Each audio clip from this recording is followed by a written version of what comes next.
All right, joining us now, we have a lot of news to get to tonight. The House Intelligence Committee Chairman Devin Nunes. Mr. Chairman, good to see you. The first thing I want is your reaction to Rod Rosenstein. It's a two-part question. Did he threaten to subpoena the emails of you, other members of Congress, your staffs, and other documents because he had one of his temper tantrums and got angry? Well, Sean, it's great to see you live in Singapore. I think you should come home eventually, but I enjoy seeing you there. Listen, this has been going on since last August. We subpoenaed them last August. As you know, you've covered it every night on your show. We continue to try to get documents. We can't get documents. We've had many, what I would say, altercations with the Deputy Attorney General and his staff. What I think is inappropriate, I'm fine. I can take the heat. You can attack me all you want. I'm used to it. I enjoy it. However, when it comes to attacking staff and when staff feel uncomfortable, that's when you've gone too far. The staff are citizens of the United States who work hard for their country. They're patriots. They don't have the ability to come on television like I do and plead my case. So, look, the staff definitely have felt threatened. Just recently, the staff were all kicked out of the room. What people should be concerned about the most right now is obstruction of a valid congressional investigation by the Department of Justice. And let me explain to you just one point, and I'll go back to you, Sean. Just one simple point. We've been investigating this for a year and a half, FISA abuse and other matters.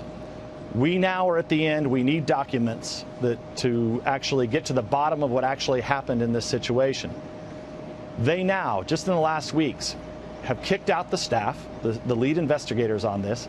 Now they've kicked out all of the House Intelligence Committee members. So the only ones they're going to provide documents to in the whole entire House of Representatives, only two Republicans, Paul Ryan, the Speaker, and myself.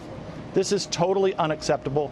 It is a classic case of obstruction of a congressional investigation. The problem we have here is who's going to investigate the investigators. Let me ask you about one particular staffer by the name of Kash Patel. Is he the one or one of the people that got kicked out of the room, Congressman? And I really want to know, when you threaten and intimidate, to use the power of that office of being the Deputy Attorney General, isn't that itself a form of obstruction? And does that raise the question of impeaching Rod Rosenstein? Well, I will tell you, I'd rather not get into the names of the staff, okay? We have, and it's more than one. For the particular incident, there were 3 staff in the room, but there's been many other staff, I think, that have felt threatened at different levels by the Department of Justice. And look, they have not been intimidated, okay? And our members have not been intimidated. But what they've done now, you know, how do you get to obstruction? How do you get to misleading Congress? By taking this information that we've been legally asking for, a legal subpoena that we're trying to enforce, and you now move it upstairs and you say, oh, no, this is now going to be super top secret information that we're only going to give to the Gang of 8.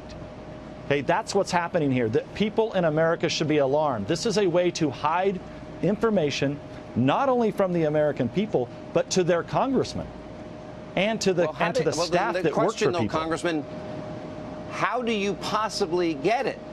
And is it true that Rod Rosenstein blew up at you a number of times and that he has a horrible temper? And do you view his threat as a form of obstruction in and of itself? That's an important question, whether or not he should remain in that role.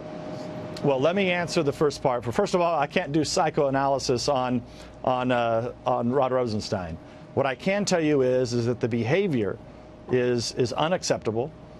His unwillingness to provide documents. I said this a couple weeks ago on Maria's Sunday morning show on Fox. I said, look, all you have to do, if there's no FISA abuse here, if there are no problems with the FISA application, if there were no problems, if informants or spies or whatever were run into the Trump campaign, all you have to do is show the House Intelligence Committee all of the documents, let the investigators comb through the documents, and look, we're not getting that. So what does that tell you? We would exonerate them in a second. So, you know, where does this lead from here? Tomorrow, we have this IG report coming out. I think this is going to be the first step for America and the Department of Justice and the FBI to begin the healing process. The healing process would be made much easier if we could complete that by them delivering all the documents to us. Tomorrow, they're supposed to deliver documents to the Speaker and myself. We informed every Republican member on our committee, signed a letter today to the Department of Justice to say it is totally unacceptable, an investigation that we started. How do you stop it? The only way we're ultimately going to stop it is there's two ways. There's two ways. One, we can hold Mr. Rosenstein and others in the Department of Justice in contempt and impeach. The other way would be for the President of the United States to demand to order them to give us all the documents. Those are really the only two ways that we can get the documents. The President needs to hear this message. The President needs to hear this message. But are you willing to go, sir, as far as impeaching? Well, I'm already past. Look, I already wanted to move to contempt months ago. The Speaker of the House believes that he can work with DOJ, and we're going to continue to try to work that path tomorrow. But I can tell you that my patience has run out. I have none left. And now it's really up to the leadership of the House and the President of the United States in order to make sure that our subpoena gets complied with. Well, we cannot have a Deputy Attorney General of the United States that is preventing Congress from doing their constitutional job and threatening people using the power of that office, which is so powerful, to intimidate, harass, and basically stifle the job your Constitution requires you to do. Mr. Chairman, thank you.